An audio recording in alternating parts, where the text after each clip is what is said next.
Sometimes the deepest fear isn't death itself, but losing the one thing that makes you feel alive. For 70-year-old Harold, that one thing happens to be a gentle pig named Daisy who greets him every morning and listens to his stories every night. Harold calls the new young veterinarian about what he thinks is just a small cut on Daisy's leg. When Dr. Riley arrives at the farm, he expects a simple visit, but what he finds changes everything. The cut isn't minor at all. It's a sign of something that could take Daisy away from Harold forever. Harold has already buried his wife, watched his children move far away, and said goodbye to most of his friends. Now he faces losing his last companion. What happens when two men from different generations must work together to save the life that matters most? Before we jump back in, tell us where you're tuning in from. And if this story touches you, make sure you're subscribed, because tomorrow I've saved something extra special for you. The alarm clock beside Harold's bed hadn't worked in 3 years, but he still kept it there out of habit. At 70, his body woke him at 5:30 every morning without fail, a remnant from 42 years of factory shifts that started at 6 sharp. He'd roll out of bed, slip his feet into the worn work boots that sat permanently by the back door, their steel toes scuffed from decades of honest labor, and shuffle to the kitchen to start his day. The coffee mug he reached for was chipped along the rim, its world's best dad lettering faded from countless washings. Margaret had given it to him 23 years ago, back when the kids still lived at home, and Father's Day meant something more than a phone call that came 2 days late. He filled it with black coffee, no sugar, no cream, and stood at the kitchen window, looking out over the 12 acres that constituted his world. The property wasn't much to look at by most standards. A modest farmhouse that needed painting, a barn that leaned slightly to the left, and pastures that were more weeds than grass. But it was his, bought and paid for with factory wages, saved penny by penny over the years. Margaret had wanted to move somewhere warmer after he retired, maybe Florida or Arizona, but Harold couldn't imagine leaving the place where they'd raised their family. Now, 5 years after Margaret's funeral, the silence in the house felt like a living thing. It pressed against him in the mornings, followed him through his daily routines, and settled over him like a heavy blanket each night. The only sound that broke through the quiet was Daisy's contented grunting from the pen behind the barn. Harold hadn't planned on getting a pig. 8 years ago, his neighbor Joe Brennan had showed up at his door with a small pink piglet tucked under his arm. "Found her abandoned on the roadside," Joe had explained, his weathered face creased with concern. "Too small to survive on her own, and I've got too many animals already. Thought you might have room for one more." Harold's first instinct was to say no. He'd never owned a pig, knew nothing about caring for one, and at 62 he figured he was too old to start learning new tricks. But something in the tiny animal's dark eyes reminded him of the way his grandchildren used to look at him, trusting, hopeful, completely dependent on his kindness. "Just until you find her a proper home," he'd told Joe, though they both knew better. Daisy, named for the small white patch on her snout that looked like a daisy's petals, had grown into a 300-pound companion who seemed to understand Harold better than most people did. She greeted him every morning with excited snorts, listened patiently to his stories about the old days, and never once judged him for talking to himself when the loneliness became too much to bear. The pig pen Harold had built for her was his masterpiece of practical construction. Sturdy wooden posts, reinforced wire fencing, a small shelter with a tin roof that kept her dry during Pennsylvania's unpredictable weather. He'd spent weeks getting it just right, measuring twice and cutting once, the way his father had taught him. Margaret had watched from the kitchen window, shaking her head but smiling as her husband fussed over accommodations for a pig like she was preparing for visiting royalty. "That pig lives better than some people," she'd said, but Harold could hear the affection in her voice. Margaret had grown fond of Daisy too, though she'd never admit it openly. She'd saved table scraps, the good ones, not just potato peels and apple cores, and slipped them to Harold when she thought he wasn't looking. After Margaret died, Daisy became more than just a pet.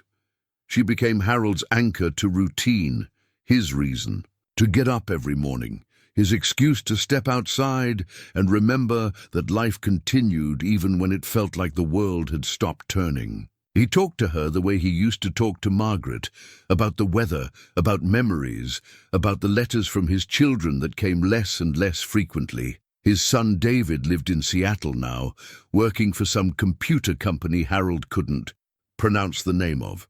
They talked every few months, stilted conversations about David's job and the grandchildren Harold barely knew. His daughter Susan had moved to North Carolina after her divorce, starting over with a new career and a new boyfriend who didn't seem to have much time for visits from elderly in-laws. Harold understood, in the logical part of his mind, that his children had their own lives to live.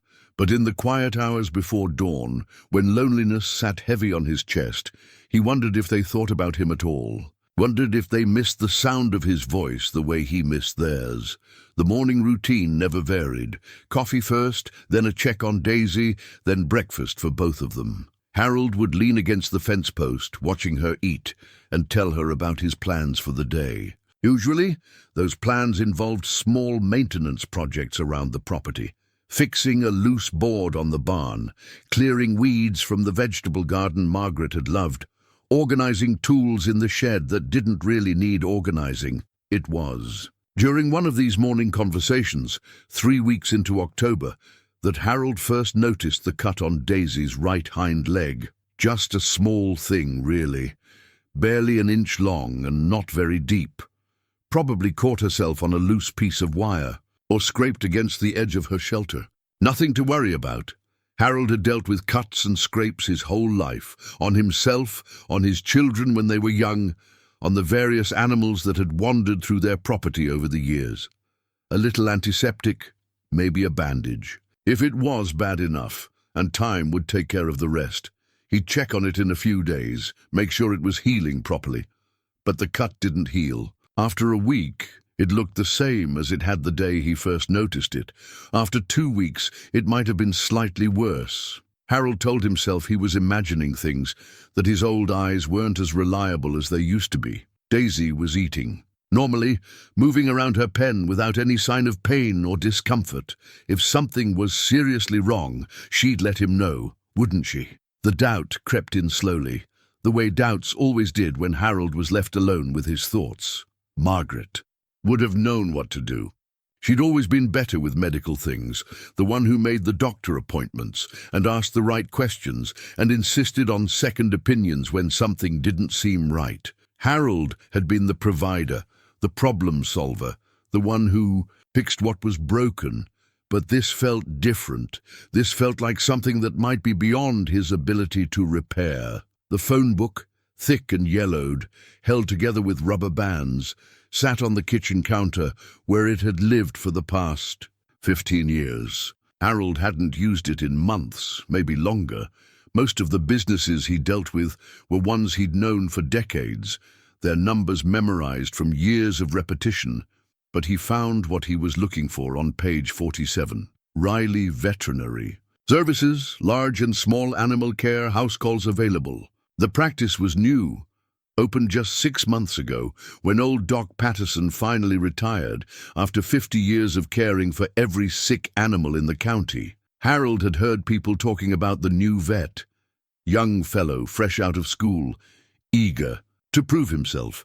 Some folks were skeptical about trusting their animals to someone so inexperienced, but others appreciated having a veterinarian who returned phone calls and showed up on time. Harold stared at the phone number for a long time before he dialed it. He hated asking for help, hated admitting that there might be something he couldn't handle on his own. But as he watched Daisy through the kitchen window, saw her favoring her injured leg just slightly, he knew he didn't have a choice. The phone rang 3 times before a young voice answered. Riley Veterinary Services, this is Dr. Riley. Yeah, hello. Harold cleared his throat, suddenly unsure how to explain himself. I've got a pig with a small cut on her leg. Nothing serious, mind you. Just want someone to take a look. Of course. Sir, when did you first notice the injury? Couple weeks ago, maybe 3. It's not healing the way it should. There was a pause on the other end of the line, and Harold wondered if he'd made a mistake calling. Maybe this young vet would think he was wasting his time with something so minor. I can come out this afternoon if that works for you, Dr. Riley said finally. Around 2 o'clock? Harold gave him the address and directions to the farm, his voice steady, even though his hands were shaking slightly. He told himself it was just the cold morning air, nothing more. After he hung up the phone, Harold stood at the kitchen window for a long time, watching Daisy root around in the dirt near her water trough. She looked up once, as if sensing his attention, and their eyes met across the yard. In that moment, Harold felt something he hadn't experienced in years, the terrible vulnerability of caring deeply about something he might not be able to protect. He finished his coffee in one long swallow, rinsed the mug in the sink, and went outside to wait. Dr. Riley's truck pulled into Harold's gravel driveway at exactly 2 o'clock, the precision typical of someone still young enough to believe that punctuality could control the unpredictable nature of life. Harold watched from the kitchen window as the young man climbed out, tall and lean, wearing clean khakis and a polo shirt with his practice logo embroidered on the chest. He carried himself with the careful confidence of someone fresh out of veterinary school, armed with textbook knowledge, but still learning how theory translated to reality. Harold's first instinct was disappointment. This boy, and at 28, Riley looked like a boy to Harold, probably knew more about computers than he did about real farm animals. Harold had been hoping for someone with grey hair and calloused hands, someone who understood that experience often mattered more than education. Margaret's reading glasses caught the afternoon light as Harold walked past the kitchen windowsill where they'd sat untouched for 5 years. He'd found them there the morning after her funeral, folded neatly beside her favorite coffee mug, as if she'd just stepped away for a moment and would return to finish reading her mystery novel. Harold had never moved them. Some mornings, he almost expected to see her silhouette at that window, glasses perched on her nose, watching the world wake up. Mr. Brennan. Dr. Riley called from the porch, his voice carrying the practiced cheer of someone who spent his days trying to put worried pet owners at ease. It's Mitchell, Harold corrected, opening the screen door. Harold Mitchell. You must be the vet. Doctor. Riley? Yes, sir. Thank you for calling me out. I understand you have a pig with an injury. Harold nodded toward the barn. Her name's Daisy. Cut on her back leg that's not healing right. Probably nothing serious, but I figured better safe than... Sorry. As they walked across the yard, Harold found himself studying the young veterinarian's gait. Riley moved with the easy confidence of youth, his medical bag swinging loosely at his side. Harold remembered walking that way once, back when his knees didn't ache, and his back didn't remind him of every heavy lifting mistake he'd made over 4 decades in the factory. How long have you had Daisy? Riley asked, making the kind of small talk that Harold suspected was designed to put clients at ease. 8 years next month. She was just a piglet when she came to me. Abandoned, near as anyone could tell. That's a good long life for a pig. She's lucky to have someone who cares about her. Harold wasn't sure how to respond to that. Lucky seemed like an odd word to use about a pig living on a small farm with an old man who talked to himself. But there was something genuine in the young man's voice that made Harold think he might actually mean it. Daisy was waiting for them at the fence, her bulk pressed against the wooden rails as she watched their approach. She grunted softly when she saw Harold, a sound he'd learned to recognize as her version of a greeting. Her small eyes, intelligent and knowing, shifted between Harold and the stranger beside him. She's beautiful, Riley said, and Harold felt an unexpected surge of pride. People didn't usually describe pigs as beautiful, but Daisy had always been special. Her coat was a warm pink-brown color, clean and well-maintained, and despite her size, she moved with surprising grace. She's good company, Harold said simply. Riley set his medical bag on the ground and climbed over the fence with the easy athleticism of youth. Daisy backed away slightly, wary of the newcomer but not frightened. Harold had always been proud of how well socialized she was, how she seemed to understand that not all strangers meant harm. "It's okay, girl," Riley spoke softly, extending his hand for Daisy to sniff. "I'm just going to take a look at that leg."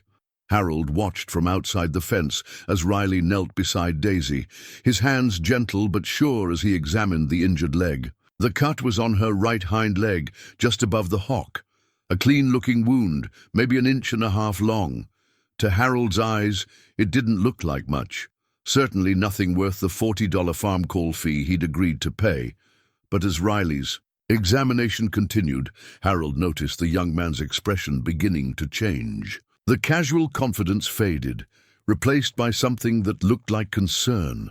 Riley's hands moved more carefully now, probing the area around the wound with increasing attention. "Mr. Mitchell," Riley said finally, his voice lower than before. "How long did you say you first noticed this cut?" 3 weeks, maybe a little more. "Why?" Riley stood slowly, wiping his hands on a cloth from his medical bag.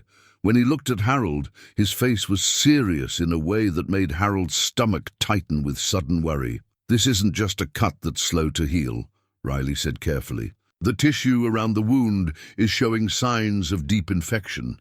See how it's slightly swollen, and the way the edges of the wound have that grayish color. That's not normal healing." Harold felt something cold settle in his chest. "What are you saying?" "I'm saying this needs immediate treatment. The infection appears to be spreading into the deeper tissue layers. If we don't address this quickly, it could become systemic." The words hit Harold like a physical blow. Systemic. He'd heard that word before, during Margaret's illness, when the doctors used clinical language to describe the way her cancer was, spreading through her body like wildfire. He'd learned to fear words like that, the ones that sounded medical and official and meant that something precious was slipping away from him. "You're saying she could die?" The question came out rougher than Harold intended, his voice carrying the weight of a man who'd already lost too much. Riley's expression softened. "I'm saying we need to treat this aggressively. It's definitely serious, but it's not hopeless. With the right antibiotics and wound care, she should recover fully." Harold gripped the fence rail with both hands, his knuckles white against the weathered wood. 3 weeks. He'd waited 3 weeks, telling himself it was nothing serious, that his old eyes were playing tricks on him. 3 weeks of watching Daisy's condition worsen while he convinced himself everything was fine. "What kind of treatment are we talking about?" Harold asked, though he was afraid to hear the answer. "She'll need a course of injectable antibiotics, daily wound cleaning and dressing changes, and possibly surgical debridement of the infected tissue. The medication alone will run about $200, and if we need to do surgery..." Harold's voice cracked on the word. "It's a possibility we need to be prepared for. If the infection has spread too deeply, we might need to remove some of the damaged tissue to give the healthy tissue a chance to heal." Harold turned away from the fence, his mind racing. $200 for medication, surgery on top of that. His Social Security check was $860 a month. And after the mortgage payment, utilities and groceries, there wasn't much left over for emergencies. Especially not emergencies that might cost more than he had. How much? "Time do we have?" he asked, "to start treatment?" "We really should begin today. The longer we wait, the more difficult it becomes." Harold looked back at Daisy, who was watching their conversation with the patient attention of an animal who understood that important decisions were being made about her future. She trusted him completely, this gentle creature who had been his faithful companion through the loneliest years of his life. She depended on him to make the right choice, to protect her the way she had comforted him through countless quiet evenings. But protection cost money, and money was something Harold didn't have enough of. "I need to think about this," he said finally. Riley nodded, though Harold could see the concern in his young face. "Of course, but Mr. Mitchell, I want you to understand. This really can't wait much longer. Maybe a day or two at most." Harold felt the weight of that deadline settling on his shoulders like a physical burden. 1 or 2 days to decide whether he could afford to save the only living thing that still seemed to care whether he woke up in the morning. "I'll call you tomorrow," Harold said, his voice barely above a whisper. As Riley packed up his medical bag and climbed back over the fence, Harold remained frozen in place, staring at Daisy through the wooden rails. She approached the fence slowly, pressing her snout against his outstretched hand, the way she did every morning when he brought her breakfast. Her touch was warm and familiar, a reminder of 8 years of shared mornings and quiet evenings. Harold watched Dr. Riley's truck disappear down the gravel driveway, dust settling in its wake like the reality of decisions he wasn't prepared to make. In the distance, a crow called from the bare branches of the oak tree Margaret had planted the year. They moved to the farm. The sound seemed to echo Harold's own sense of helplessness, sharp and lonely, and fading too quickly into silence. Harold spent the rest of that afternoon pacing between the kitchen and the pig pen, his worn work boots leaving a path in the dirt that spoke to his growing agitation. Every few minutes he'd stop at the fence to check on Daisy, searching her face for signs that Dr. Riley might have been wrong, that maybe the infection wasn't as serious as the young veterinarian claimed. But even Harold's untrained eyes could see what he'd been trying to ignore for weeks. The area around the cut was indeed swollen, and when Daisy moved, she favored that leg in a way she hadn't before. Or maybe she had been favoring it, and Harold had simply chosen not to notice, because noticing would have meant acknowledging that something was wrong in his carefully ordered world. The dented metal feed bucket sat by the gate where Harold had left it that morning after giving Daisy her breakfast. He'd been filling that bucket twice a day for 8 years, the routine as natural to him as breathing. 20 pounds of pig feed, supplemented with table scraps and fresh vegetables from the garden Margaret had loved. Harold took pride in how well he cared for Daisy, how her coat gleamed with health and her eyes sparkled with contentment. Now that routine felt hollow, overshadowed by the possibility that good food and clean water might not be enough to keep her safe. Harold remembered the day Daisy had arrived, small enough to fit in the crook of his arm, squealing with the indignant confusion of an animal separated too young from everything familiar. Margaret had taken one look at the tiny piglet and declared her the most pathetic creature she'd ever seen. "She won't survive the week," Margaret had predicted, though she'd already started warming milk in a bottle, her hands gentle as she coaxed the frightened animal to eat. Margaret had been wrong about the survival part, but Harold wondered now if she'd been right about everything else. Maybe he wasn't cut out to care for a pig. Maybe his stubborn insistence on handling everything himself had put Daisy in danger. The phone call to Dr. Riley could wait until morning, Harold told himself. One more night wouldn't make a difference, except he knew it might, and that knowledge sat in his stomach like a stone. As evening settled over the farm, Harold found himself remembering the last time he'd faced a medical crisis that required decisions beyond his understanding. Margaret's cancer had started small too, just a little bump on her neck that she'd dismissed as a swollen gland. By the time they'd finally seen a doctor, the cancer had spread in ways that made treatment complicated and expensive, and ultimately futile. "We should have caught it earlier," the oncologist had told them, his voice kind but clinical. Early intervention makes all the difference. Harold had carried that guilt for 5 years now, the weight of wondering whether Margaret might still be alive if he'd insisted she see a doctor sooner. If he'd been less concerned about the cost of medical bills and more concerned about the cost of waiting. Now he was making the same mistake with Daisy, and the parallel felt like a cruel joke played by a universe that seemed determined to teach him the same lesson over and over until he finally learned it. Harold walked out to the pig pen as the sun began to set, painting the sky in shades of orange and pink that reminded him of better days. Daisy was lying in her shelter, but she struggled to her feet when she saw him approaching. The movement looked painful, though she tried to hide it the way animals often did when they sensed their caregiver's distress. "I'm sorry, girl," Harold whispered, his voice thick with emotion he rarely allowed himself to express. "I should have called the vet weeks ago, should have known better." Daisy pressed her snout against his outstretched hand, her warm breath visible in the cooling air. She made the soft, grunting sound that Harold had learned to interpret as contentment, though tonight it sounded different somehow.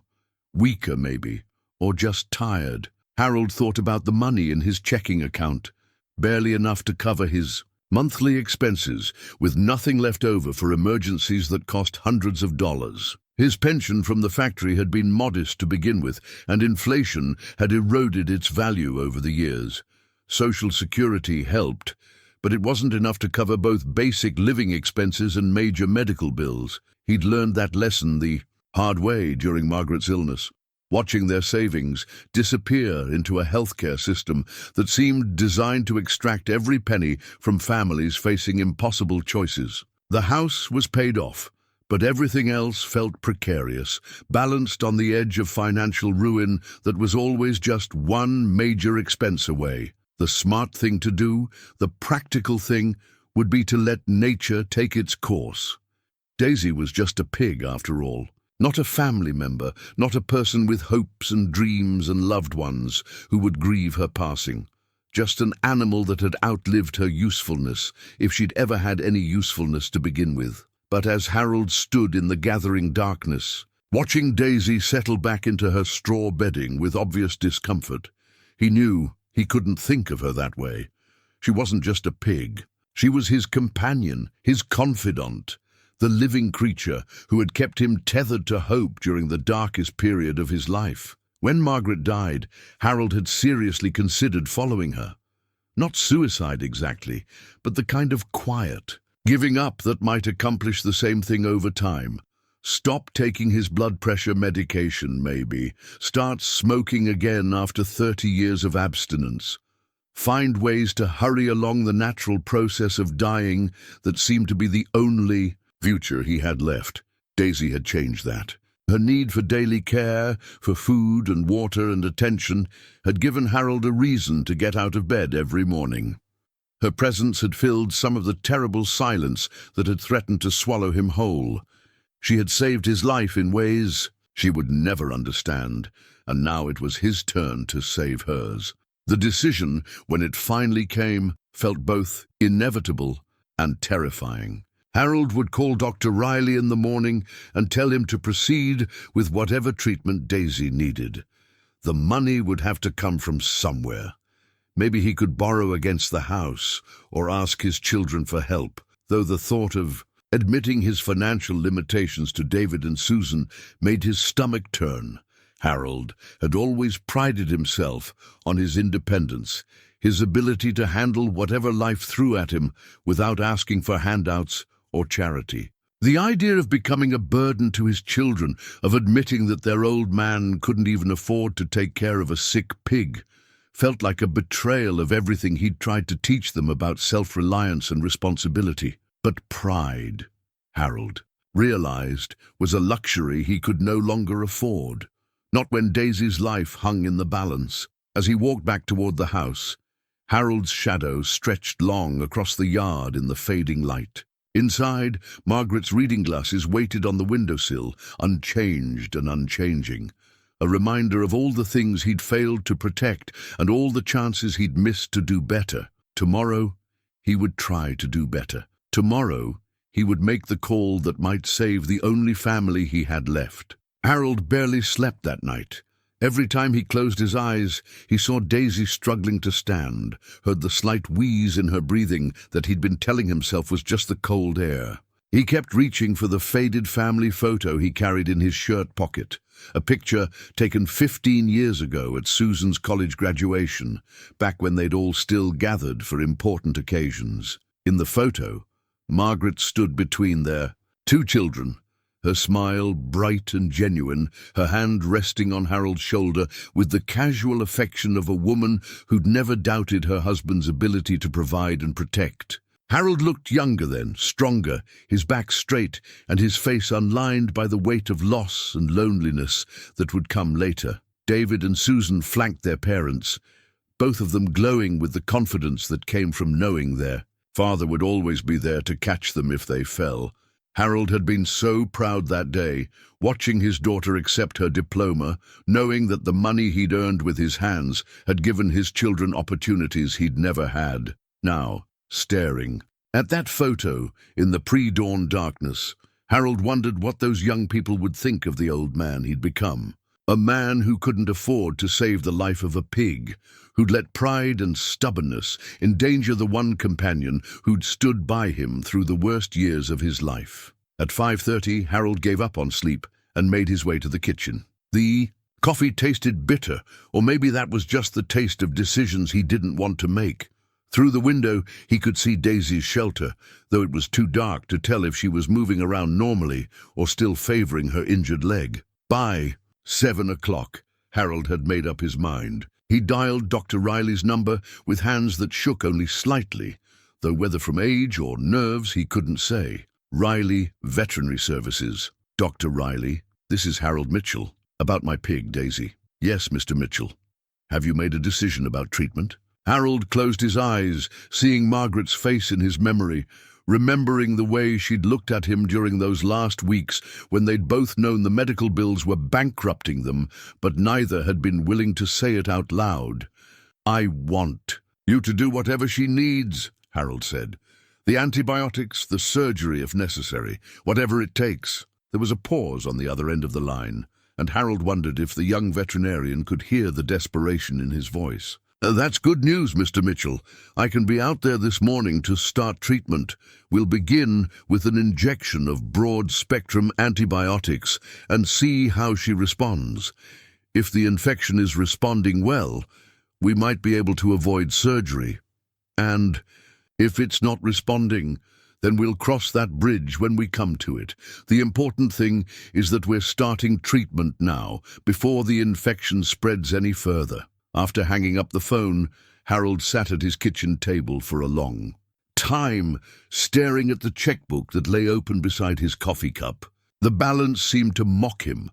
Not quite enough for major medical expenses, but more than he'd had during some of the harder years after Margaret's death. He thought about calling David or Susan, asking for help, but the words wouldn't form. In his mind, how do you tell your successful children that their father can't afford to save a pig? How do you admit that the man who'd always been their provider had become someone who needed providing for? The sound of gravel crunching under tires announced Dr. Riley's arrival an hour earlier than Harold had expected. Through the window, he watched the young veterinarian climb out of his truck, medical bag in hand, moving with the purposeful efficiency of someone who'd made this kind of house call many times before. Thank you for calling so early, Riley said when Harold met him at the door. Starting treatment promptly really will make a difference. They walked to the pig pen together, Harold's anxiety growing with each step. In the daylight, Daisy's condition looked worse than it had the evening before. She was lying in her shelter, and when Harold called her name, she lifted her head but didn't attempt to stand. That's not normal for her, Harold said, his voice tight with worry. She always gets up when she sees me coming. Riley climbed over the fence and approached Daisy slowly, speaking to her in the same gentle tone Harold had heard the day before. This time, Daisy allowed him to examine her without backing away, though Harold wasn't sure if that was trust or simply exhaustion. The infection has definitely progressed since yesterday, Riley said after a thorough examination. Her temperature is elevated, and the wound area is more inflamed. We need to start aggressive treatment immediately. Harold watched from outside the fence as Riley prepared a syringe, his movements quick and professional. The injection seemed to barely register with Daisy, though Harold found himself holding his breath until it was finished. This is a powerful antibiotic, Riley explained as he disposed of the needle safely. We should see some improvement within 24 to 48 hours if it's going to be effective. I'll also clean and dress the wound, and I want to show you how to change the dressing so you can do it daily. The wound care process was more involved than Harold had expected. Riley cleaned the area with antiseptic solution, applied antibiotic ointment, and covered it with a sterile bandage that he secured with veterinary tape. His hands moved with practiced confidence, but Harold could see the concern in his face. "The edges of the wound are starting to turn black," Riley said quietly. "That's dead tissue, and if the antibiotics don't stop the progression, we'll need to remove it surgically." "How much would that cost?" Harold asked, though he wasn't sure he wanted to hear the answer. The surgery itself would be around $400, plus anesthesia and post-operative care.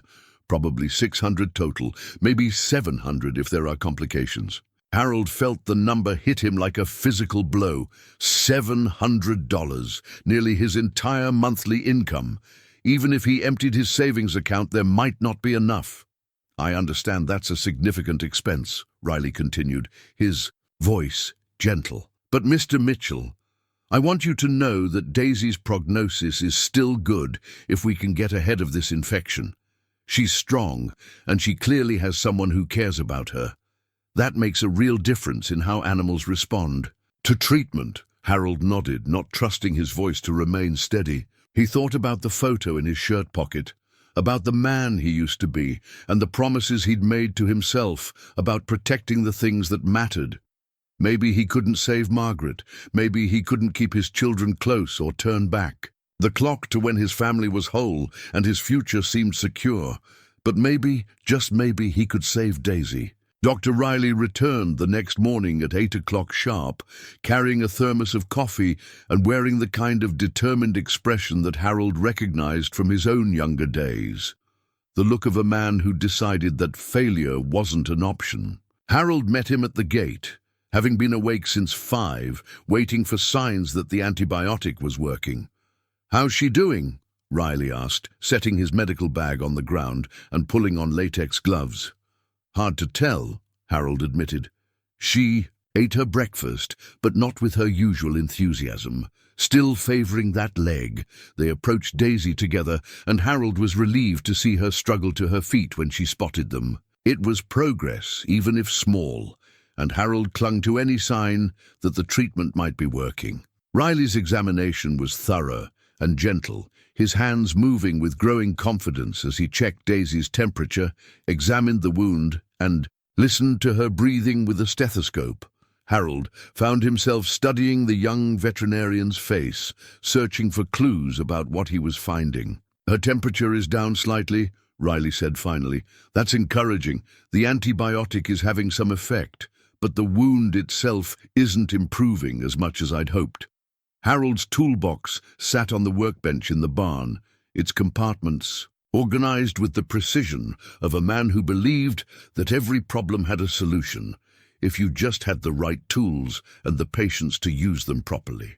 He'd built that collection over 40 years, adding pieces as he could afford them, taking pride in the quality and craftsmanship that came from buying tools that would last a lifetime. Now, watching Riley work with his medical instruments, tools designed for healing rather than building, Harold felt a deep respect for the young man's skill. This was craftsmanship of a different sort, requiring knowledge and intuition that couldn't be learned from a manual or passed down from father to son. "Can I help?" Harold asked as Riley began cleaning the wound. "Actually, yes. I'd like to teach you how to do this properly. You'll need to change the dressing every day, and the technique matters." Riley's hands guided Harold's through the process: how to clean around the wound without causing additional trauma, how to apply the antibiotic ointment in a thin, even layer, how to position the bandage to protect the area while still allowing Daisy to move comfortably. "You have steady hands," Riley observed. "Have you done medical care before?" "Not on animals," Harold said, "but I took care of my wife during her illness. Learned to give injections, change dressings, that sort of thing." Riley glanced up from the bandage he was securing. "That must have been difficult." Harold nodded, not trusting his voice to remain steady if he tried to explain what those months had been like. The daily routine of medications and treatments, the careful monitoring of symptoms, the gradual acceptance that love and determination weren't always enough to change the outcome. "She would have liked you," Harold said finally. "Margaret always appreciated people who were good at their work." "What did she do?" "Elementary school teacher." 37 years in the same classroom. She had a gift for making children believe they were capable of more than they thought they were. Riley smiled as he finished with the bandage. Sounds like she was good at her work too. They worked together for the next hour, Riley teaching and Harold learning. Both men focused on the careful attention to detail that might save Daisy's life. Harold found himself remembering the satisfaction of teaching his own children to use tools, the pride that came from watching them master skills that would serve them throughout their lives. "Tell me about your practice," Harold said, as they prepared a second injection. "How long have you been a veterinarian?" 2 years since graduation. This is my first practice. I bought it when Dr. Patterson retired. Some days I feel like I'm in over my head, to be honest. Harold appreciated the honesty. Too many young people seem to think that admitting uncertainty was a sign of weakness, when experience had taught Harold that it was usually a sign of intelligence. "What made you want to work with animals?" Riley paused in his preparation, considering the question. "My grandfather was a veterinarian. Country practice like this one. I spent summers with him when I was growing up, watching him work. He used to say that animals were honest. They couldn't lie about how they felt or pretend to be something they weren't. There was something appealing about that simplicity." Harold understood.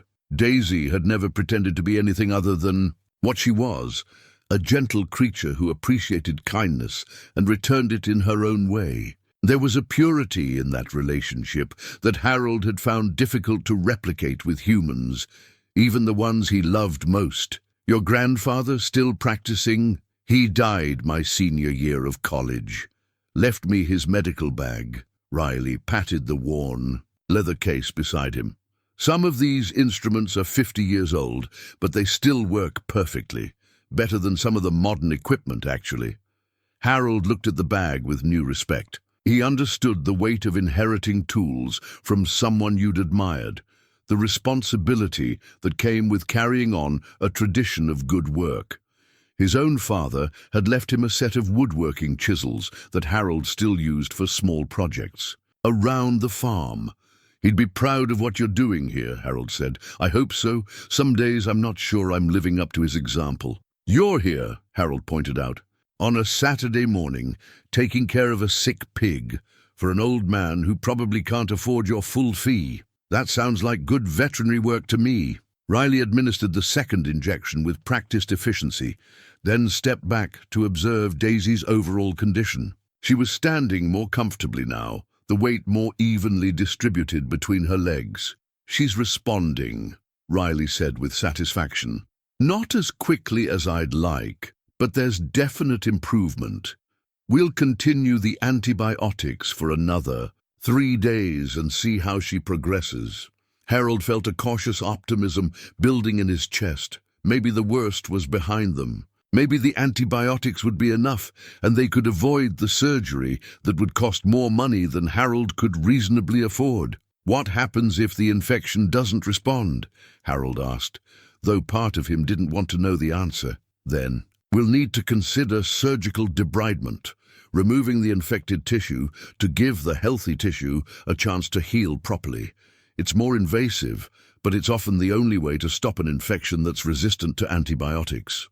Harold nodded, filing away the information for future consideration while hoping it wouldn't be necessary. For now, it was enough that Daisy seemed more comfortable, that the fever was breaking, that the young veterinarian beside him seemed cautiously optimistic about her chances. As they packed up the medical supplies, Harold found himself thinking about the tools in his barn, the instruments that had served him well over the years. Some problems required hammers and saws, the application of force and the removal of what was damaged. Others needed more delicate tools, the kind that could repair without destroying, that could heal without leaving scars. He was beginning to understand that saving Daisy might require both approaches, and he was grateful to have found someone who seemed to understand the difference. By the third day of treatment, Harold's cautious optimism began to fade. Daisy's fever had returned with a vengeance, and the wound that had shown signs of improvement was now angry and swollen, the edges darkening in a way that made Harold's stomach turn. He'd seen tissue death before, during Margaret's final weeks, when the cancer and chemotherapy had left her body struggling to heal even the smallest injuries. Dr. Riley arrived that morning with a grim expression that told Harold everything he needed to know before the examination even began. The young veterinarian's usual cheerful greeting was replaced by a focused intensity that reminded Harold of the doctors who'd delivered Margaret's terminal diagnosis, professional, compassionate, but unable to soften the hard edges of reality. "The infection isn't responding to the antibiotics," Riley said after completing his examination. "In fact, it's gotten worse. We need to consider surgical intervention." Harold leaned against the fence post, his legs suddenly feeling unsteady. In the corner of the barn, barely visible in the shadows, stood the hand-carved walking stick he'd made for Margaret during her illness. He'd spent weeks shaping the wood, sanding it smooth, carving small flowers along the shaft, because she'd always loved her garden. She'd used it for exactly 3 days before the weakness became too severe for walking, even with assistance. The walking stick had been his way of trying to help, of doing something useful when all the medical decisions were beyond his understanding or control. Now it leaned forgotten against the barn wall, a reminder of good intentions that hadn't been enough to change the outcome. "What exactly does surgery involve?" Harold asked. Though he wasn't sure he wanted to hear the details, Riley's explanation was thorough and patient, but the words seemed to blur together in Harold's mind. Anesthesia, surgical debridement, removal of dead tissue, post-operative care, possible complications. The clinical language was familiar from Margaret's illness, the kind of terminology that doctors used when they needed to prepare families for expensive procedures with uncertain outcomes. The surgery itself would take about 2 hours, Riley concluded. Recovery time is typically 2 to 3 weeks, assuming no complications. Harold did the math in his head.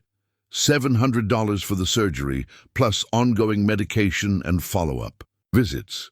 Nearly a month of his Social Security income, and that assumed everything went perfectly. If there were complications, Mr. Mitchell, Riley's voice cut through Harold's spiraling thoughts. "I know this is a lot to process. Do you have questions about the procedure?" Harold had questions, but they weren't the kind that a veterinarian could answer. Questions like, how do you choose between financial ruin and losing the last living thing that loves you?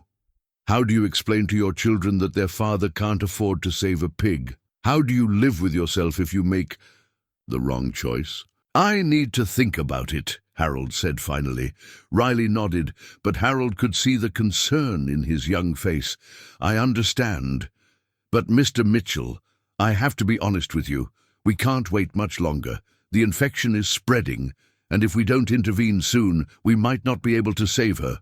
After Riley left, Harold sat on an overturned bucket beside Daisy's pen, watching her struggle with pain she couldn't understand or explain. Her breathing was labored, and she'd barely touched her morning feed, the vibrant, intelligent animal who'd greeted him every morning for 8 years was fading before his eyes, and Harold felt as helpless as he had during those final weeks with Margaret. He thought about calling David in Seattle, asking his successful son for help with the veterinary bills. David made good money at his computer company, lived in a house that was probably worth more than Harold had earned in his entire working life. $700 was probably what David spent on a weekend vacation.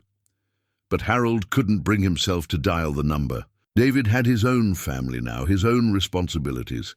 And how could Harold explain that he'd allowed himself to become so attached to a pig that he was willing to go into debt to save her? His practical, ambitious son would probably think his father had lost his mind.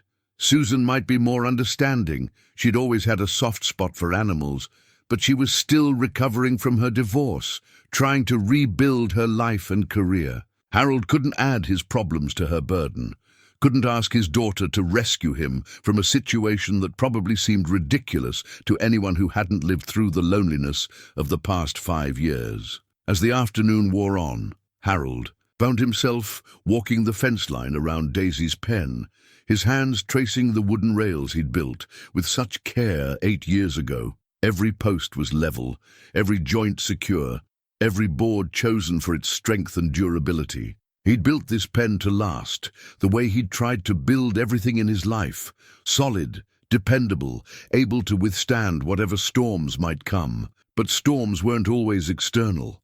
Sometimes they came from within, in the form of decisions that pitted love against practicality, loyalty against common sense. Sometimes they came disguised as simple wounds that turned into life-threatening crises, while you convinced yourself that everything would be fine. Harold stopped walking when he reached the gate, the same spot where Dr. Riley had first examined Daisy and delivered the news that had turned Harold's quiet world upside down. From here, he could see the kitchen window where Margaret's reading glasses still sat, unchanged and unchanging, waiting for someone who would never return to finish reading her book. The parallel was too obvious to ignore. He'd failed to save. Margaret had waited too long to insist on aggressive treatment because he'd been afraid of the cost and convinced himself that her symptoms weren't as serious as they appeared. He'd let pride and practicality guide his decisions, and by the time he'd realized his mistake, it was too late. Now he faced the same choice with Daisy, and the weight of that repetition felt like a cruel joke played by a universe that seemed determined to test whether he'd learned anything from his previous failures. Daisy raised her head when Harold approached the fence, her small eyes still bright despite her obvious discomfort. She made a soft sound, not quite a grunt, not quite a whimper, that seemed to acknowledge his presence without demanding anything from him. Even in pain, she was still trying to comfort him, still offering the unconditional acceptance that had kept him sane through the darkest period of his life. Harold reached through the fence to touch her snout, feeling the familiar warmth of her breath against his palm. She leaned into his touch the way she always did, trusting him completely to make the right decision for her welfare. The trust was almost unbearable. How could he explain to her that the right decision might be beyond his means? How could he choose between her life and his own financial survival when she had no way to understand the complexity of the choice? As darkness settled over the farm, Harold remained by the fence, his hand resting on Daisy's head while he wrestled with a decision that seemed to have no good answers. In the distance, a nightbird called from the oak tree Margaret had planted, its voice lonely and uncertain in the gathering darkness. Dr. Riley arrived the next morning, carrying not just his medical bag, but a thick veterinary journal tucked under his arm. Harold met him at the gate with the resignation of a man who'd spent most of the night preparing himself for the worst possible news. Daisy hadn't eaten at all the previous evening, and when Harold had checked on her at dawn, she'd barely lifted her head to acknowledge his presence. "I've been doing some research," Riley said without preamble, his voice carrying an excitement that seemed at odds with the gravity of the situation. "I think I may have been wrong about Daisy's condition." Harold felt a flicker of something that might have been hope, though he was afraid to trust it. "Wrong how?" Riley opened the journal to a page marked with several sticky notes, his finger pointing to a photograph that showed a wound remarkably similar to Daisy's. "This article is about a rare genetic condition called hereditary lymphedema in pigs. The symptoms can mimic a severe infection, but the underlying cause is completely different." The journal was old, its pages yellowed with age and its binding worn from years of use. Harold could see handwritten notes in the margins, the careful observations of someone who'd studied these cases with the dedication of a true scholar. This wasn't just textbook knowledge, this was the accumulated wisdom of veterinarians who'd encountered similar mysteries and worked to solve them. "What does that mean for Daisy?" Harold asked, though he was afraid to hope for good news. "It means that surgery might not be necessary," Riley said, his voice gaining momentum as his excitement grew. This condition responds to a completely different treatment protocol: anti-inflammatory medication instead of antibiotics, compression therapy, and dietary changes. It's manageable, not life-threatening. Harold felt his knees go weak with relief. Are you sure? How can you tell the difference? There are specific diagnostic tests I should have run initially, blood work that can detect the genetic markers for this condition. I focused so much on treating what appeared to be an infection that I didn't consider other possibilities. Riley's honesty was both refreshing and concerning. Harold appreciated that the young veterinarian was willing to admit a potential mistake, but the implications were staggering. If Daisy didn't actually have a life-threatening infection, then the expensive surgery Riley had recommended wasn't necessary. The financial crisis that had kept Harold awake for 3 nights might have been based on a misdiagnosis. So all this worry about surgery and expensive treatment may have been unnecessary, Riley finished, his face flushed with embarrassment. Mr. Mitchell, I can't apologize enough. I should have been more thorough in my initial assessment. This is exactly the kind of case my grandfather would have recognized immediately. Harold felt a complex mix of emotions: relief that Daisy might not be dying, anger that he'd spent 3 days agonizing over impossible choices, and something that might have been admiration for a young professional who was willing to admit his limitations and seek better answers. What made you think to look for this? Harold asked. Honestly, you did. Riley closed the journal carefully, treating it with the respect due to valuable knowledge. Something you said yesterday about taking care of your wife during her illness. It made me think about how easy it is to focus on treating symptoms instead of looking for underlying causes. I went home and started reading, trying to understand why Daisy wasn't responding to treatment the way I expected. Harold thought about all the doctors who treated Margaret, how many of them had seemed more interested in managing her symptoms than in understanding what was causing them. By the time someone had suggested looking beyond the obvious, it was too late for alternative approaches to make a difference. Can you run these tests today? Harold asked. I brought everything with me, Riley said, patting his medical bag. Blood draw, physical examination with specific focus on lymphatic function, and a few other diagnostic procedures, if I'm right. About this, we should have preliminary results within a few hours. They walked to Daisy's pen together, Harold's steps lighter than they'd been in days. Daisy was lying in her shelter, but she managed to stand when she saw them approaching, a small improvement that Harold chose to interpret as encouraging. The thing about this condition, Riley explained as he prepared his equipment, is that it's often misdiagnosed because the symptoms are so similar to infection.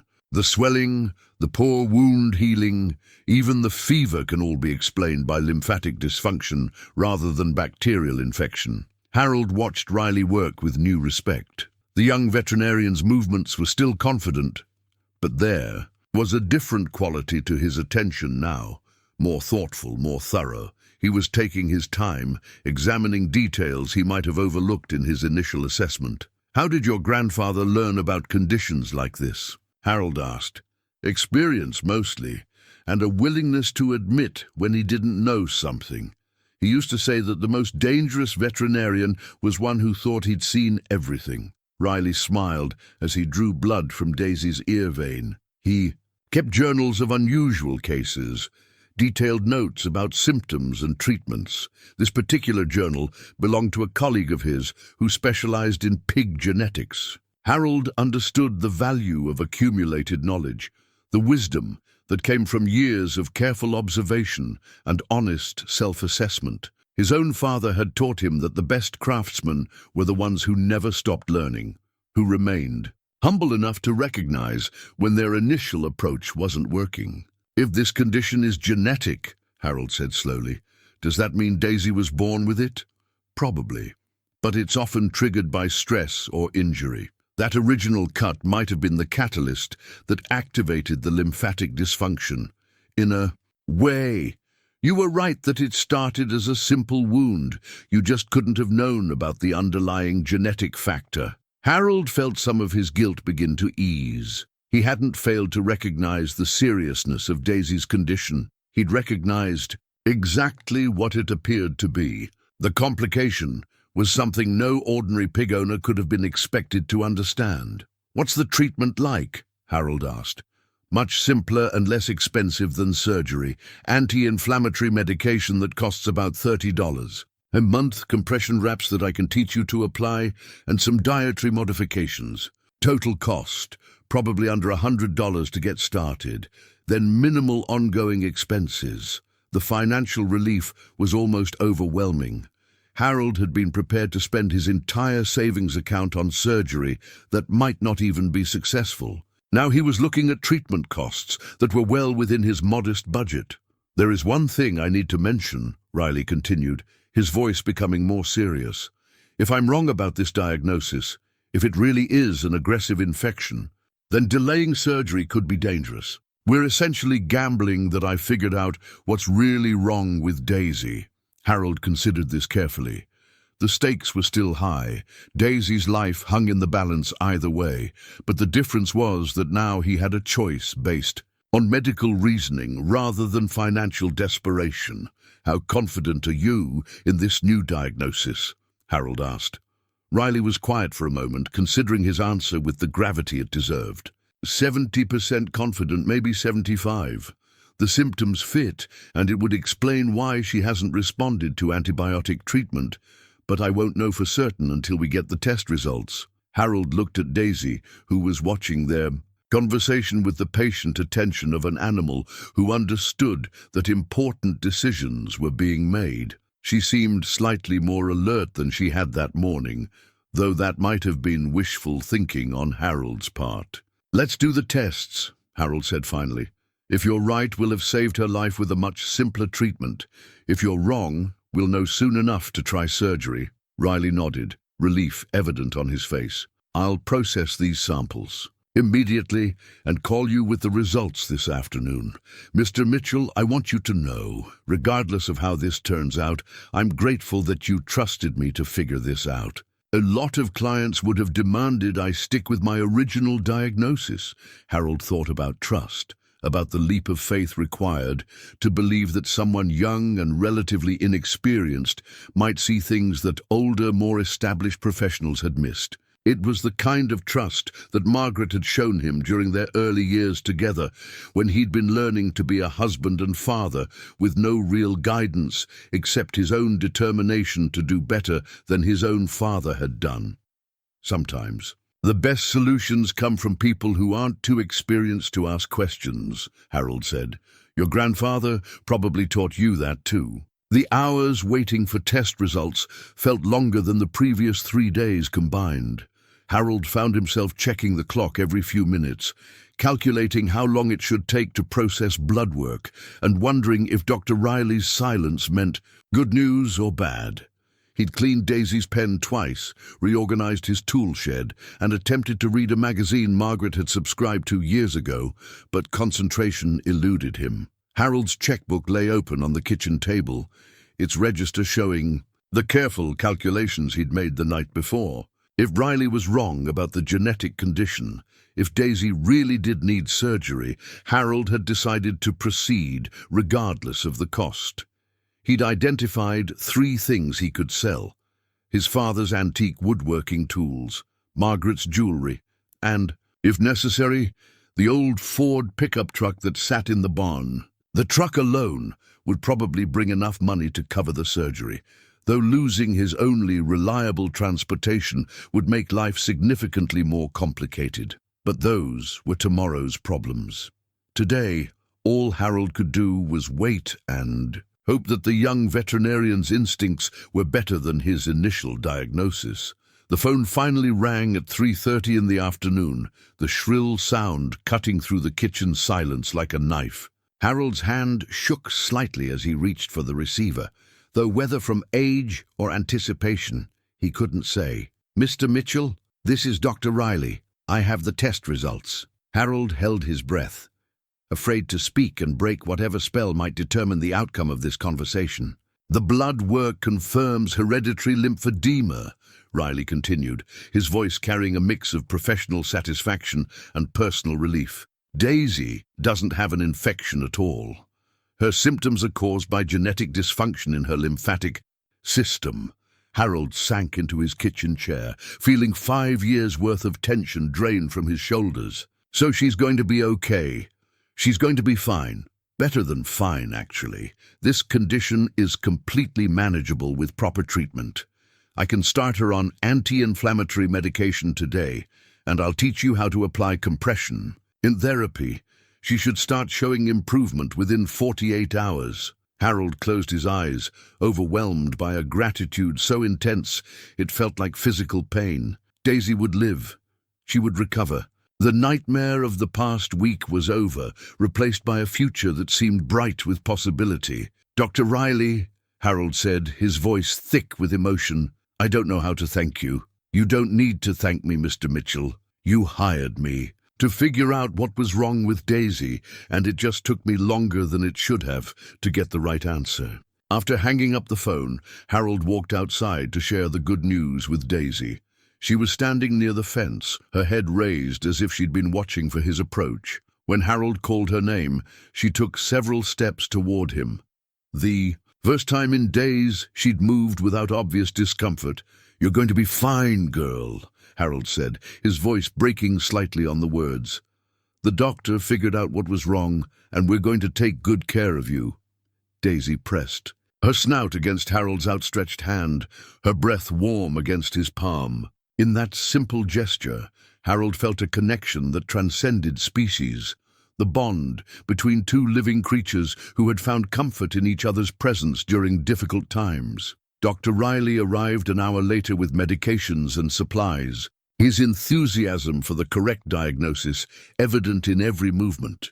He seemed younger somehow, energized by the satisfaction of solving a medical puzzle that had initially stumped him. "The anti-inflammatory medication needs to be given twice daily," Riley explained as he prepared the first injection. "Morning and evening with food.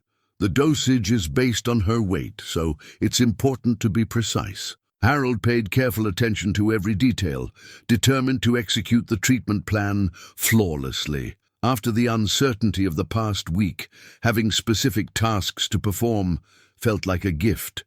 He could measure medication, apply bandages, monitor symptoms, concrete actions that might actually help rather than the helpless waiting he'd endured while believing Daisy was dying. "The compression therapy is crucial," Riley continued, showing Harold how to wrap Daisy's affected leg with specialized bandages. "The pressure helps stimulate lymphatic drainage and reduces swelling.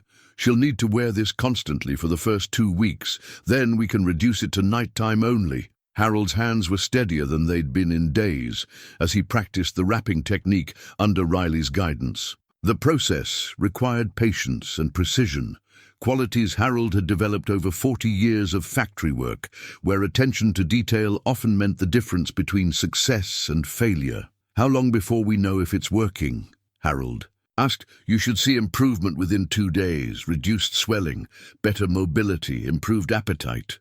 If we don't see significant progress within a week, we'll need to adjust the medication dosage."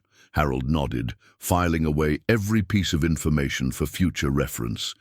He'd learned during Margaret's illness that becoming an expert in her condition was the best way he could contribute to her care. Now he would become an expert in managing lymphedema in pigs, regardless of how unusual that expertise might seem to others. "There's something else I want to discuss with you," Riley said as he packed up his medical supplies. "This condition is genetic, which means it's not something Daisy developed because of anything you did or didn't do. You've been blaming yourself for not seeking treatment sooner, but even if you'd called me the day you first noticed the wound, I probably would have made the same initial misdiagnosis." Harold felt a weight he hadn't even realized he was carrying begin to lift from his shoulders. The guilt that had been eating at him for days, the certainty that his stubborn independence had endangered Daisy's life, began to ease into something more manageable. "I keep thinking about my wife," Harold admitted. How I waited too long to push for aggressive treatment when her symptoms first appeared. I didn't want to make the same mistake with Daisy. Riley was quiet for a moment, considering his response. With the gravity the confession deserved. Medical decisions are always complicated, especially when they involve someone you love. The fact that you're comparing your care for Daisy to your care for your wife tells me everything I need to know about the kind of man you are. Harold wasn't sure how to respond to that. He'd never thought of caring for Daisy as being similar to caring for Margaret, but Riley was right. The emotions were remarkably similar. The fear of making wrong decisions, the weight of responsibility for another's well-being, the desperate desire to do everything possible to prevent loss. Your wife was lucky to have someone who cared that much, Riley continued, and so is Daisy. As they walked back toward Riley's truck, Harold found himself thinking about the past week and how much had changed since that first phone call. He'd started as a stubborn old man, convinced he could handle a minor problem on his own. Now he was part of a partnership with a young veterinarian who'd proven himself capable of admitting mistakes and working tirelessly to find better answers. "Dr. Riley," Harold said, as the young man loaded his equipment into the truck, "I want you to know that I'll be recommending your services to anyone who asks. What you did today, going back to research when your initial treatment wasn't working, that's the mark of a good doctor." Riley smiled, but Harold could see the humility in his expression. "I appreciate that, Mr. Mitchell, but honestly, I learned as much from this case as Daisy did, maybe more." "What do you mean?" "My grandfather used to say that every difficult case was an opportunity to become a better veterinarian. He was right. I'll never look at wound healing the same way again. And I'll never forget the importance of considering genetic factors in my differential diagnosis." Harold understood. The best learning often came from the most challenging situations, the ones that forced you to question your assumptions and reach beyond your comfort zone. He'd learned that lesson many times over the years, though not always in contexts as emotionally charged as this one. "When should you come back to check on her progress?" Harold asked. "Let's say 3 days. That should be enough time to see if the medication is working effectively. In the meantime, call me if you have any concerns at all. I know this week has been stressful, and I want you to feel confident about her care." As Riley's truck disappeared down the gravel driveway, Harold returned to Daisy's pen for the evening feeding. She was moving more easily already, though that might have been his imagination. The compression bandage gave her leg a strange appearance, but she didn't seem bothered by it. Harold filled her feed bucket with the same precision he'd used every morning and evening for 8 years. But tonight, the routine felt different. Instead of the mechanical completion of necessary tasks, it felt like a celebration, a renewal of the daily contract between caregiver and companion that would continue for years to come. The setting sun painted the sky in shades of orange and pink, the same colors Harold had watched countless times before, but somehow more beautiful tonight. In 3 days, Riley would return to check on Daisy's progress. In a week, the compression therapy might be reduced to nighttime only. In a month, this crisis would be a memory rather than a daily reality. But tonight, Harold simply stood by the fences and watched Daisy eat her dinner, grateful for the gift of ordinary moments that he'd almost lost forever. 3 days later, Harold woke before dawn with the kind of nervous energy that reminded him of Christmas mornings when his children were young. Today was the day Dr. Riley would return to assess Daisy's progress, and Harold was cautiously optimistic about what the examination would reveal. Over the past 72 hours, he'd watched Daisy's condition improve in small but significant ways. Better appetite, easier movement, less obvious discomfort when she stood or walked. Harold's morning routine had expanded to include the careful administration of Daisy's medication and the daily rewrapping of her compression bandage. He'd become expert at both tasks, his hands moving with the practiced efficiency of someone who understood that precision mattered.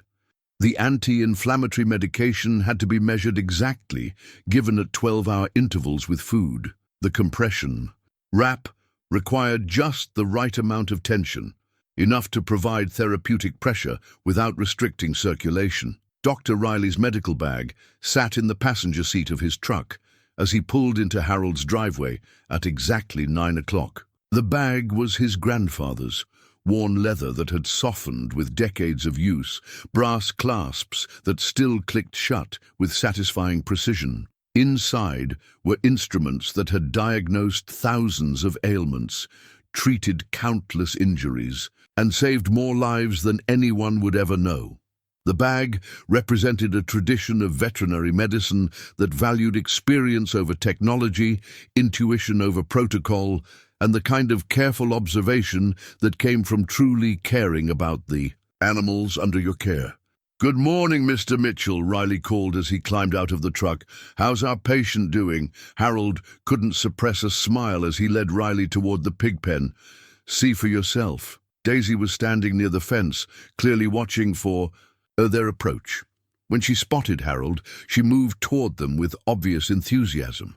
Not quite her normal, energetic gait, but a dramatic improvement from the painful, hesitant steps she'd taken just days before. "That's remarkable," Riley said, his voice carrying the satisfaction of a professional who'd made the right diagnosis and seen it confirmed by results. "Her mobility is significantly improved." Harold felt a surge of pride as he watched Riley examine Daisy with practiced thoroughness. The young veterinarian's hands moved confidently over her body, checking for swelling, assessing her range of motion, evaluating the wound that had started this entire crisis. Harold had become something of an expert himself over the past few days, learning to recognize the subtle signs that indicated improvement or decline. "The swelling in her leg has decreased by at least 40%, Riley announced after completing his examination. "And look at this, the wound edges are finally showing healthy granulation tissue. That grayish color that worried us so much is completely gone." Harold leaned closer to examine the area Riley was indicating. Where the wound had looked angry and infected just days before, he could now see the pink tissue that suggested proper healing. It was the kind of progress that gave him hope, not just for Daisy's recovery, but for his own ability to make good decisions about her care. "How much longer will she need the compression therapy?" Harold asked. "Based on this rate of improvement, I'd say another week at full time, then we can transition to nighttime-only wrapping. The anti-inflammatory medication will need to continue for at least a month, maybe longer. We'll monitor her progress and adjust as needed." Harold nodded, filing away the information with the careful attention of someone who'd learned that details mattered when it came to medical care. He thought about Margaret's treatment, how overwhelming it had seemed when doctors threw around terms he didn't understand and prescribed medications with complicated schedules. This felt different, manageable, comprehensible, something he could master through patience and practice. "The most important thing," Riley continued, "is that we've established the correct diagnosis and treatment protocol. Daisy's prognosis is excellent. With proper management, she should live a normal, healthy life." The words hit Harold with unexpected force. A normal, healthy life. After a week of fearing that he might lose his last companion, the promise of many more years together felt like a gift beyond measure. Harold thought about all the morning conversations still to come, all the quiet evenings when Daisy's presence would make the difference between loneliness and contentment. "Dr. Riley," Harold said, his voice thick with emotion he didn't try to hide, "I can't tell you what this means to me, what you've done here." "What we've done," Riley corrected gently. "You trusted me to find the right answer, even when my first answer was wrong. You followed the treatment protocol precisely, monitored her condition, asked the right questions. Daisy's recovery is as much your accomplishment as mine." Harold felt something shift inside him, a recognition that he'd been part of a partnership, rather than simply a worried pet owner following orders. For the first time in years, he'd been actively involved in solving a problem, rather than simply enduring whatever life chose to throw at him. "There's something else I want to mention," Riley said, as he prepared to leave. "I've been thinking about starting a support group for people who care for animals with chronic conditions. Ongoing medical management, sharing experiences, that sort of thing.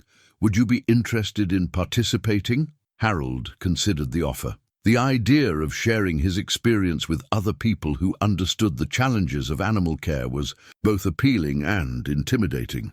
But the thought of helping someone else navigate a similar crisis, of using what he'd learned to benefit others, felt like a way to give meaning to the difficult week he'd just endured. "I'd like that," Harold said, surprising himself with how quickly the answer came. "I think I'd like that very much." Riley smiled, but there was something deeper in his expression, a recognition that their relationship had evolved beyond the typical client-veterinarian dynamic. They'd become partners in Daisy's care, and perhaps something approaching friends. "Excellent. I'll let you know when I have the details worked out. In the meantime, let's plan on me checking Daisy again in a week, if her improvement continues. At this rate, we can start reducing the compression therapy schedule." After Riley left, Harold spent the rest of the morning working on a project he'd been planning since the good news about Daisy's diagnosis. In his workshop behind the barn, he'd been crafting a simple wooden bench. Nothing fancy, just a sturdy place to sit beside Daisy's pen where he could drink his morning coffee and share the daily conversations that had become such an important part of his routine. The bench was built from oak planks he'd been saving for years, wood that had seasoned in his barn until it was perfectly dry and stable. Harold had designed it to last, mortise and tenon joints, traditional construction that would weather decades of Pennsylvania seasons without loosening or warping. Every cut was measured twice, every joint fitted with the precision that came from a lifetime of working with his hands. As Harold worked, he found himself thinking about the conversation he'd had with Riley about the support group. The idea of sharing his experience with other people, of helping them navigate the complex emotions that came with caring for a chronically ill animal, felt like a way to honor what he'd learned during this difficult week. Harold had spent most of his adult life believing that strength meant handling problems alone, that asking for help was a sign of weakness or failure.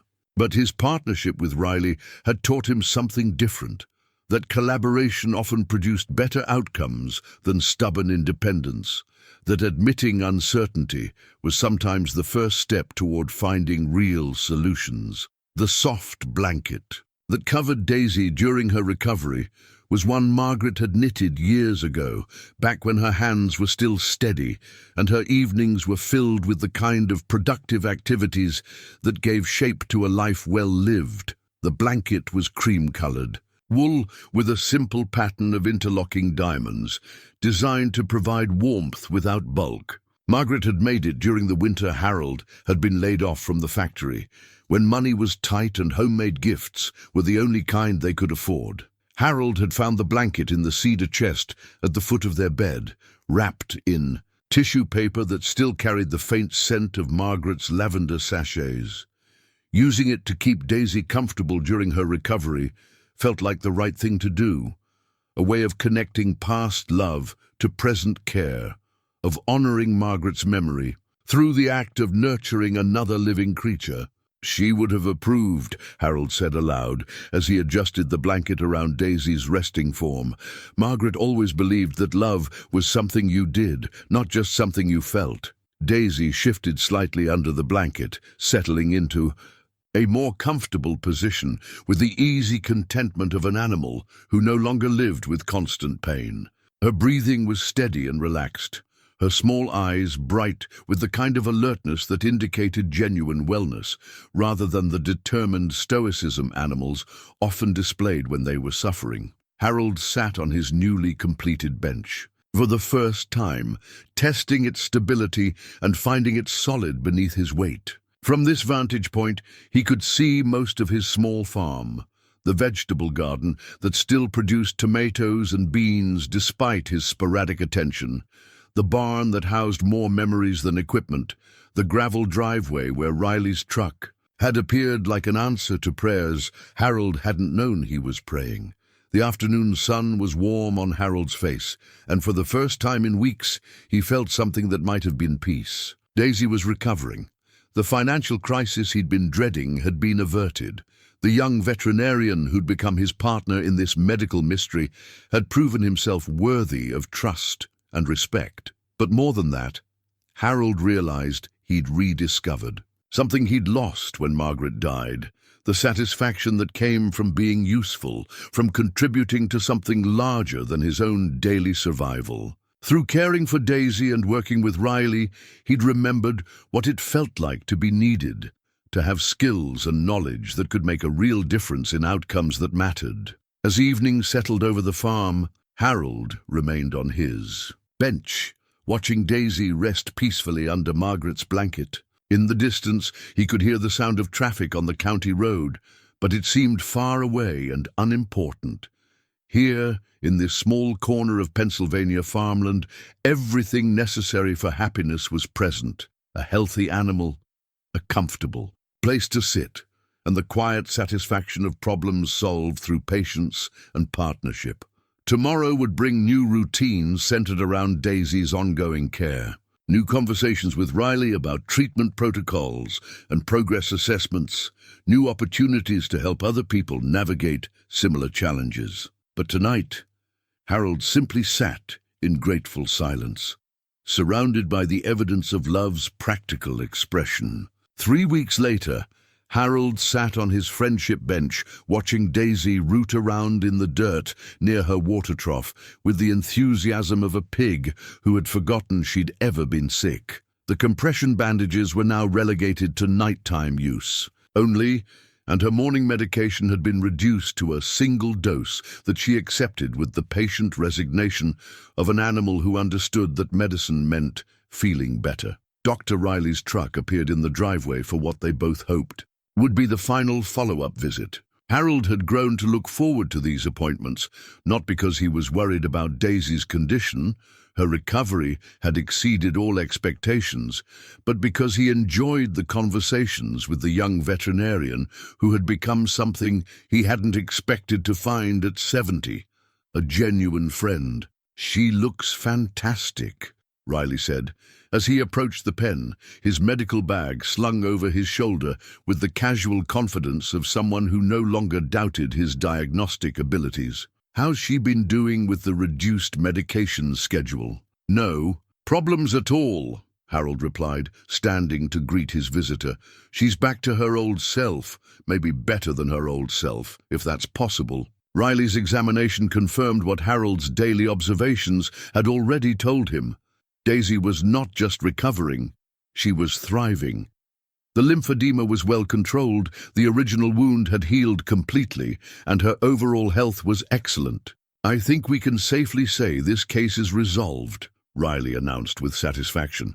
"We can discontinue the medication entirely and transition to monitoring only.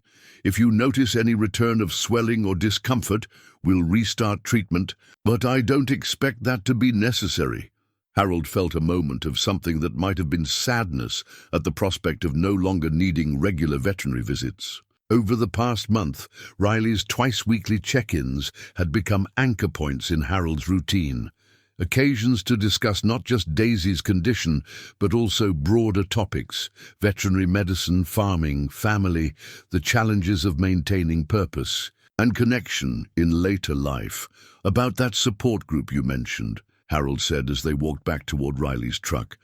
"Have you given that any more thought?" "Actually, yes. I've been talking to other veterinarians in the area, and there's definite interest. Pet owners dealing with chronic conditions often feel isolated, especially in rural areas where specialized care isn't readily available. I think we could provide real value." Harold nodded, pleased to be part of something that might help others navigate similar challenges. "What would my role be?" "I was hoping you'd consider being a facilitator, someone who's been through the experience and can help others understand that good outcomes are possible, even when the initial diagnosis seems overwhelming." The idea appealed to Harold more than he'd expected. During his working years, he'd occasionally trained new employees at the factory, teaching them the skills and attention to detail that meant the difference between quality work and mere completion of tasks. This felt similar, passing along hard-won knowledge that might spare others some of the fear and uncertainty he'd experienced. "When would this start?" Harold asked. "I'm thinking monthly meetings, probably here at my clinic. The first one is scheduled for next Thursday evening. Are you interested?" Harold thought about his calendar, which had been essentially empty for the past 5 years, except for doctor appointments and occasional trips to the grocery store. The prospect of regular social interaction, of being useful to people who needed guidance, felt like a gift he hadn't known he wanted. "I'll be there," he said. As Riley loaded his equipment into the truck, Harold found himself reflecting on how much had changed since that first phone call about what he'd thought was a simple cut on Daisy's leg. He'd gained not just a healthier pig, but a friend, a purpose, and a reminder that his knowledge and experience still had value in the world. "Dr. Riley," Harold said as the young man prepared to leave, "I want you to know that what you did here, the way you went back and researched when your first diagnosis wasn't working, that's the mark of someone who's going to be an exceptional veterinarian." Riley smiled, but Harold could see the humility that still characterized his approach to his profession. "Thank you, Mr. Mitchell, but honestly, this case taught me as much as it helped Daisy. Maybe more." "How so?" "It reminded me that the best medicine happens when veterinarians and pet owners work as partners. My grandfather used to say that animals heal best when everyone involved in their care is committed to finding the right answer, not just the easiest answer." Harold understood. The partnership they'd developed had been built on mutual respect, honest communication, and a shared commitment to Daisy's welfare that transcended the usual boundaries between professional and client. It was the kind of collaboration that Harold remembered from his best days at the factory, when everyone on the team was working toward the same goal with the same level of dedication. After Riley left, Harold returned to his bench for the evening, ritual that had become one of his favorite parts of each day. Daisy approached the fence when she saw him settling into his usual spot, pressing her snout against his outstretched hand in the gesture of affection that never failed to remind Harold why he'd been willing to risk everything to save her life. The sun was setting behind the oak tree Margaret had planted 30 years ago, painting the sky in shades of orange and pink that reminded Harold of the countless other evenings he'd watched from this same spot. But tonight felt different. Not just another day to be endured, but a celebration of possibilities that stretched into a future bright with purpose and connection. Thursday evening, Harold would attend his first support group meeting where he'd share his story with other people who understood the weight of caring for an animal with chronic health needs. Next month, Riley would return for Daisy's routine checkup, and they'd continue the friendship that had grown from a professional relationship into something deeper and more meaningful.